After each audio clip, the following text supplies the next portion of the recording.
All right, our third perspective is from the White House perspective.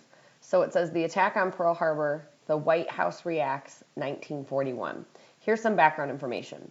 After Pearl Harbor was attacked, FDR assured Winston Churchill that he, and by the way, Winston Churchill is the leader of Great Britain, that he would ask for a declaration of war from Congress.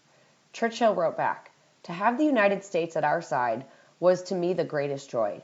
Now, at this very moment, I knew the United States was in the war, up to the neck and into the death.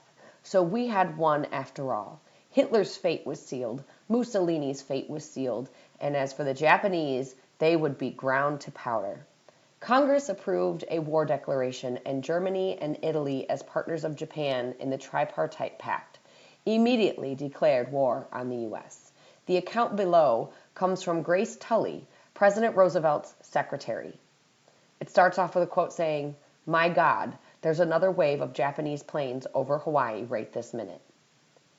So Grace Tully, the secretary says, "On Sunday afternoon, the telephone rang, and Louise Hackmeister said sharply, 'The president wants you right away. There's a car on the way to pick you up. The Japs just bombed Pearl Harbor.'" With no more words, and without time for me to make a single remark, she cut off the connection. She had a long list of people to notify. In 20 minutes, I was drawing into the White House driveway, already swarming with extra police and an added detail of Secret Service men, with news and radio reporters beginning to stream into the executive office wing and state, war, and Navy officials hurrying into the House. Hopkins, Knox, and Stimson already were with the boss in his second-floor study. Hull and General Marshall arrived a few minutes later. Most of the news on the Jap attack was them coming to the White House by telephone from Admiral Stark, Chief of Naval Operations at the Navy Department. It was my job to take these fragmentary and shocking reports from him by shorthand, type them up, and relay them to the boss.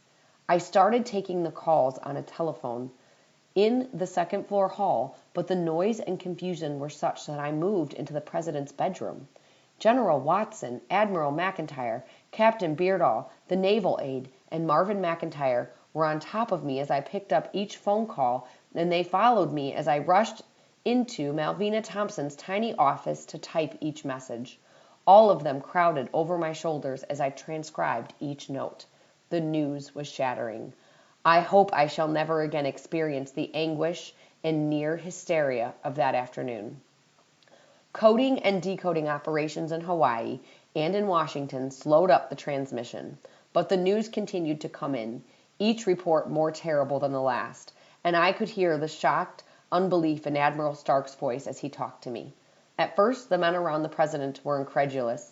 That changed to angry acceptance as new messages supported and amplified the previous ones. The boss, by the way, guys, the boss is the president.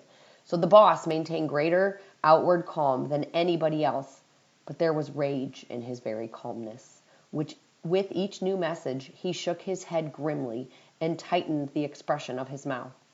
Within the first 30 or 40 minutes, a telephone circuit was opened from the White House to Governor Joseph B. Poindexter in Honolulu. The governor confirmed the disastrous news insofar as he had learned it. In the middle of the conversation, he almost shrieked into the phone, and the president turned to the group around him to bark grimly, "My God, there's another wave of Jap planes over Hawaii right this minute." Mr. Hull, his face as white as his hair, reported to the boss that Namoru and Kurusu were waiting to see him at the exact moment the president called to tell him of the bombing. In a tone as cold as ice, he repeated what he had told the enemy envoys, and there was nothing cold or diplomatic in the words he used. Knox, whose navy had suffered the worst damage, and Stimson were cross-examined closely on what had happened, on why they believed it could have happened, on what might happen next, and on what they could do to repair to some degree the disaster. Within the first hour, it was evident that the U.S. Navy was dangerously crippled, that the Army and Air Force were not fully prepared to guarantee safety from further shattering setbacks in the Pacific. It was easy to speculate that a Jap invasion force might be following their airstrike at Hawaii, or that the West Coast itself might be marked for similar assault, Orders were sent to the full cabinet to assemble at the White House at 8:30 that evening, and for congressional leaders of both parties to be on hand by 9 for a joint conference with the executive group. Shortly before 5 o'clock, the boss called me to his study. He addressed me calmly. Once more he inhaled deeply, then he began in the same calm tone in which he dictated his mail.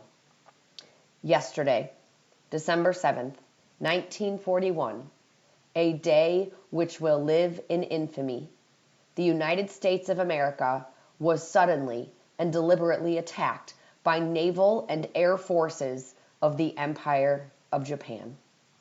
The entire message ran under 500 words, a cold-blooded indictment of Japanese treachery and aggression, delivered without hesitation, interruption, or second thoughts. I ask, he concluded, that the Congress declare that since the unprovoked and dastardly attack by Japan on Sunday, December 7th, a state of war has existed between the United States and the Japanese Empire. As soon as I transcribed it, the president called Hull back to the White House and went over the draft. Harry Hopkins added the next to the last sentence. With confidence in our armed forces, with the unbounded determination of our people, we will gain the inevitable triumph, so help us God. So then that's the speech that FDR is going to give to Congress to ask them for permission to go to war with Japan and enter World War II. And this lady, his secretary, is the one who wrote it all down for him. So that's our primary source. Here are the questions to go along with it. Number 13, what caused Churchill to believe that Hitler and Mussolini would be defeated?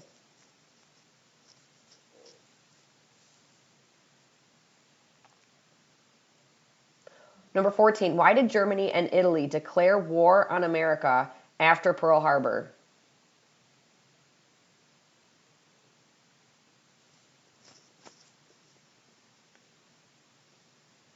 Number 15 says surmise. Let's think of that as like assume. Let's assume how receptive or not was Congress to FDR's speech to ask Congress to declare war. Why was that the case? So basically, did we declare war? Did we join World War II? That's what number 15 is asking. Did Congress trust the president and join the war, or did they tell the president, no, we're not going to join the war?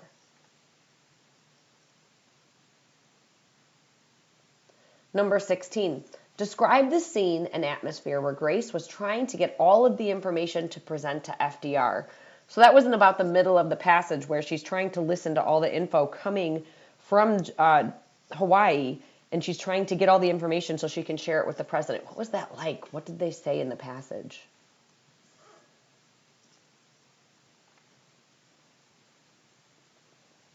Number 17. In another draft, the phrase world history was used instead of infamy. Explain the difference in meaning or impact for the reader between world history and infamy. So go back and look at the bottom of the speech, here in the bold, where he's saying the very famous words, that December 7th, 1941, a day which will live in infamy. He almost said, a day which will live in world history. Go ahead and Google the word infamy and see, why is that maybe a better word to use instead of world history? And then tell me about that in 17. Why did he choose that word? What does infamy mean?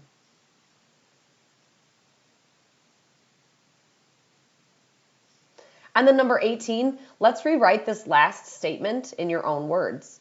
With confidence in our armed forces, with the unbounded determination of our people, we will gain the inevitable triumph. So help us God. So think about that as America is going to enter World War II. What is that military leader saying?